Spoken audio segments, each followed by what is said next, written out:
एकादशी का लोग व्रत करते हैं, इतना भी चाहिए। परम भगवतीय जीव एकादशी का व्रत करते हैं, पर शिव महापुराण की कथा कहती है कि एकादशी सफल कब होती है, जब आपकी 5 कर्मेंद्री, 5 ज्ञानेंद्री और 1 मन ये आपके कंट्रोल में हो, तो समझ लो कि एकादशी पूर्ण हो गई और एकादशी का फल हो गया। जब ये हमारी इंद्रियां हमारे कंट्रोल में नहीं होंगी, जब ये हमारी इंद्रियां हमारे संयम में नहीं होंगी, तो हम कितना भी व्रत कर लें, हम कितना भी उपवास कर लें, हम चाहे कितने भी भूखे रह लें, तो भी उस व्रत का फल नहीं मिलता। व्रत का फल कब मिलता है? जब हमारी इंद्रियां हमारे काबू में।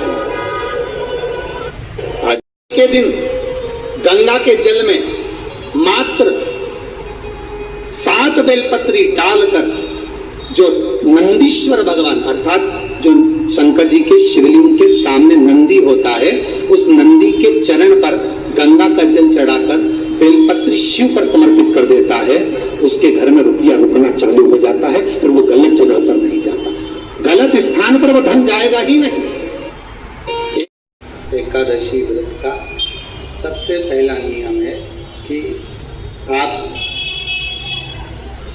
जिस दिन व्रत करो उसके 1 दिन पहले भक्ति का संचार इस हृदय में करो। भक्ति का संचार इस हृदय में कर लीजिए। जिस दिन आप व्रत करो, जैसे एकादशी का व्रत कर रहे हो, तो 10वीं के दिन शाम का समय जब आवे, रात्रि जब होने लगे, शाम का समय आवे और रात्रि का आप जब भोजन ग्रहण करो, तो उस भोजन में कोई ऐसा पदार्थ ग्रहण मत करिए जिस पदार्थ के कारण आपकी एकादशी बिगड़ जाए।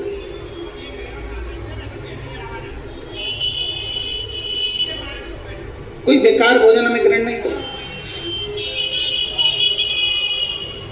श्रेष्ठ भोजन ग्रहण करिए 10वें। और एकादशी का दूसरा नियम बहुत ध्यान से सुनिएगा। जिस दिन आपकी एकादशी का व्रत हो, उस दिन प्रयास करिएगा कि अपने हाथ से किसी भी वृक्ष की कोई पत्ती टूटे ना। अपने हाथ से किसी भी वृक्ष की, पौधे की, किसी भी वृक्ष की पत्ती अपने हाथ से ना टूटे। बहुत ध्यान दीजिएगा महाराज। एकादशी का ये दूसरा नियम है कि अपने हाथ से किसी पौधे की, किसी वृक्ष की, किसी डाली की कोई पत्ती ना टूटे, इसका प्रयास करिए।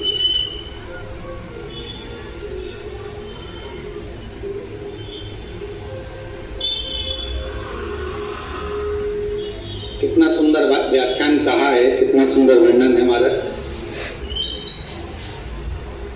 कि मात्र एकादशी का व्रत कर लेने पर, मात्र एकादशी का व्रत कर लेने पर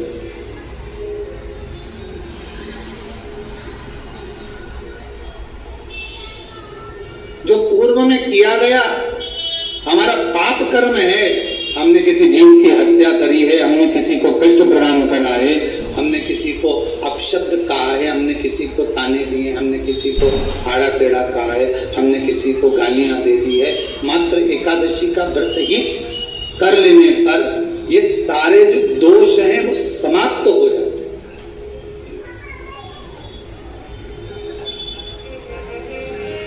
सारे दोष हमारी समाप्ति पर आ जाते हैं।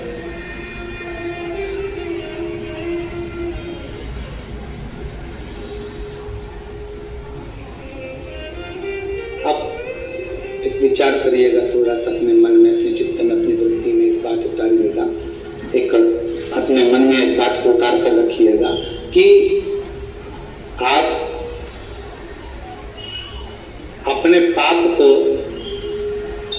अपने पाप कर्म को जिस दिन क्षीण करने वाले हो, समाप्त करने वाले हो, अपने पाप को आप जिस दिन समाप्ति पर लेकर जा रहे हो, तो उसके 1 दिन पहले आपको प्रसन्नता होना चाहिए कि नहीं होना चाहिए कि कल मेरा पाप कटने वाला है, कल मेरा पाप समाप्त होने वाला है।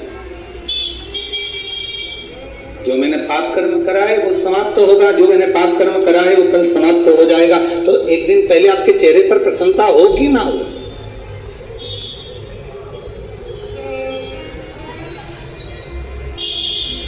और चेहरे पर वो प्रसन्नता आपके आना चाहिए कि कल मेरा एकादशी का व्रत है, आज दशमी है, कल एकादशी का व्रत है, तो कल मेरी जब एकादशी का व्रत रहेगा तो मेरा ना जाने कितना कितना पाप, कितना कितना असत्य, कितना कितना झूठ, कितना कितना प्रपंच वो समाप्त हो जाएगा। तो इसमें मुझे प्रसन्नता हो, इसमें मुझे आनंद होता हो।